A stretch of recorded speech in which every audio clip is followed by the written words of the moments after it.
As the American troop withdrawal from Afghanistan is all but complete, the Afghan army is quickly losing ground throughout the country to the Taliban.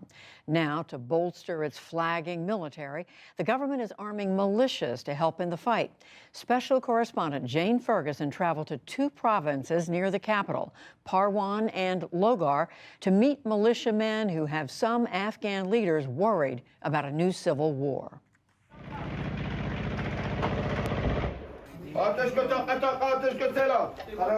On Afghanistan's front lines, militia commanders now direct battles alongside government forces. From this abandoned house in the Gorban Valley of Parwan province, local volunteer forces fight to hold off the Taliban. We are only a couple of hours' drive north of the capital, Kabul. Both the Afghan army and these men are trying to halt the group's advances in that direction. As soon as President Biden announced America's unconditional drawdown from Afghanistan in April, the Taliban began a massive offensive, taking territory across the country as the Afghan army buckled. With major cities in danger of falling, fighters like these were rallied to join the battle. We thought that it would be a long-term partnership under the United States leadership, and it would last until terrorism was rooted out, not only from Afghanistan, but the region. Unfortunately, the bad decision that Mr. Biden and his supporters made has led to a situation where thousands of Afghans are dying. This is all because of the failure of President Biden and the American politicians. Abdul Zahir Salangi says he hasn't slept in 4 days. A member of parliament, he is new to leading fighters. With the Americans gone, his men face combat of a bygone era, long before U.S. military might came and went. What's it like to fight without air support, without medevac, without helicopters? Right now, air support is not available to us, and that adds to the rising casualty rates. We cannot evacuate them quickly. They will die where they are injured. The Taliban test the defenses here constantly. On the roof, they show us how close Taliban positions are, just on the hill above us. These men have only been fighting a matter of weeks since the National Army came under so much pressure from the Taliban. But given the intensity of the fighting in this valley, it seems clear that the security forces in Afghanistan need all the help that they can get. There are government security forces all around the area. The militia hope to buoy collapsing morale amongst them. Anger at the White House's decision to leave runs deep, but so too does the will to fight. We feel left behind by the Americans. They didn't honor the agreement. They abandoned us in the middle of the road. But if the Taliban want to take over, they will have to kill every last person here. These men have come from a different area, but local villagers are also present. Just down the road, we came across this man, offering to help the police at a small outpost. If the Taliban came here, then they can come to my house too, he tells us. So we have to defend ourselves. As the Afghan military struggles to stop a sweeping Taliban advance across the countryside, one that threatens to overrun the Kabul government, the authorities are asking volunteers to join what they call popular uprisings, to stand and fight alongside the army. Some are flocking back to old, established fighting groups, throwbacks to the days of fighting Soviets and then in the civil war in the 1990s that followed the Russian withdrawal. Further north in the Panjshir Valley, we see young men, some clutching little more than antique hunting rifles, prepare to go join the war effort. Signing up just a few days ago, they are a collection of rural volunteers that America and the world never imagined the country would need after billions of dollars spent on the nation's armed forces. Do you feel as though America abandoned this country? America came here in their own self-interest, and they have left out of their own self-interest. We are happy they have left. We will defend our lands just like our forefathers and ancestors did, and will take up arms in self-defense. Today, their leader, Ahmed Massoud, is meeting with commanders and new recruits. He is swamped with well-wishers. Massoud is the son of famed Afghan commander Ahmed Shah Massoud, a leader of the ethnic Tajik fighters of northern Afghanistan, and close ally of the U.S., who worked with the CIA to fight the Soviets in the 1980s. He and his troops fought the Taliban during the group's rule. Massoud was assassinated 2 days before 9/11. It is believed by al-Qaeda. Once again, this stunning bucolic valley at the mouth of the Hindu Kush Mountains sits at the center of organized anti-Taliban resistance. Very nice to meet you all. Good to see you again. Thank you for having us. The NewsHour was granted rare access to the younger Masood. In an interview, he spoke candidly with us about the burden of history repeating itself here. You must think about your father a lot right now. Absolutely, yeah. This pressure that's on me at this time, I cannot even imagine how much of the pressure he was actually on.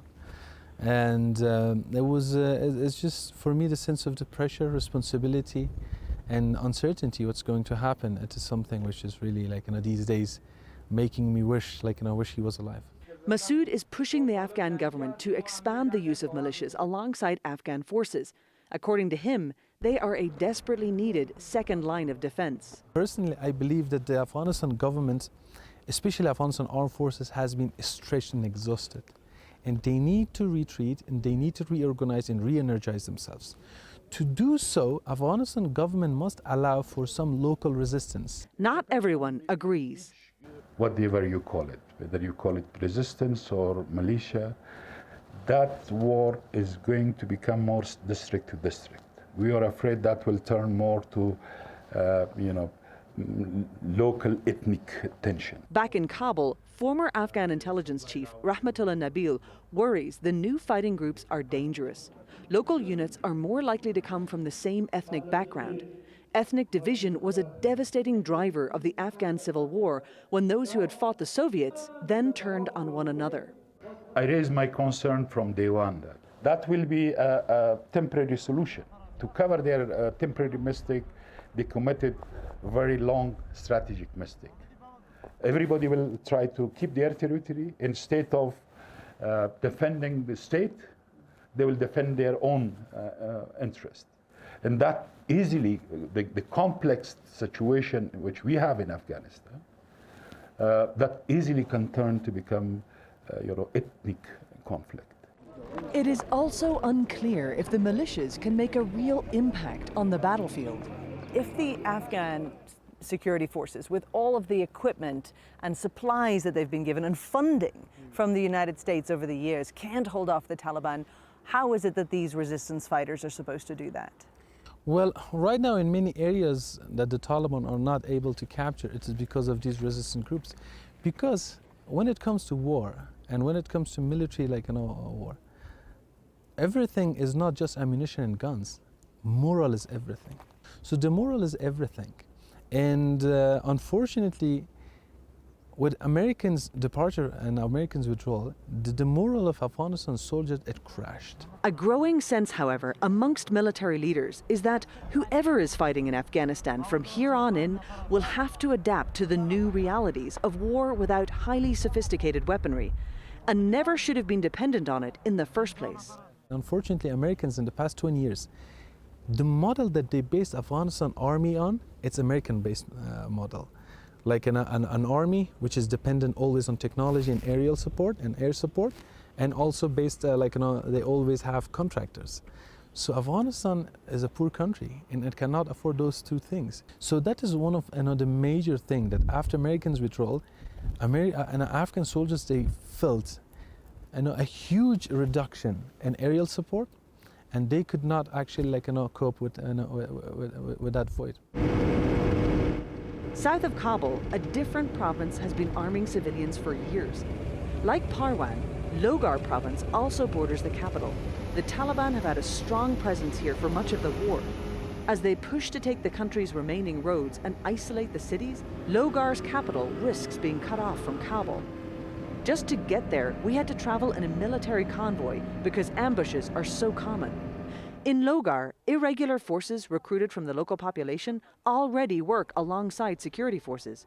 The governor insists they have been key to keeping the city and says he has oversight when handing out guns. There's too much pressure on me that everyone want weapon and say, okay, wait guys, we are going to give you weapon, but there are rules and regulation. We have to follow the rules and regulation. These local fighters are in their own village, but have been organized and paid for years to keep the Taliban at bay. Just over this berm and across the field next to us is Taliban territory. The villagers here say although they have managed to hold the Taliban off, other areas have fallen. The issue of whether to arm militia groups centers around the bad memories of the past civil war in Afghanistan, whether the groups could precipitate another civil war, or whether it's too late for that and people need a means to protect themselves as the US military leaves. It has already started. A civil war already started. We have been saying, in repeating that, don't leave Afghanistan without a peaceful resolution. If peace, however much against the odds, cannot be salvaged now, another generation of Afghanistan's young men will face marching off to yet more years of war. For the PBS NewsHour, I'm Jane Ferguson in Parwan Province, Afghanistan.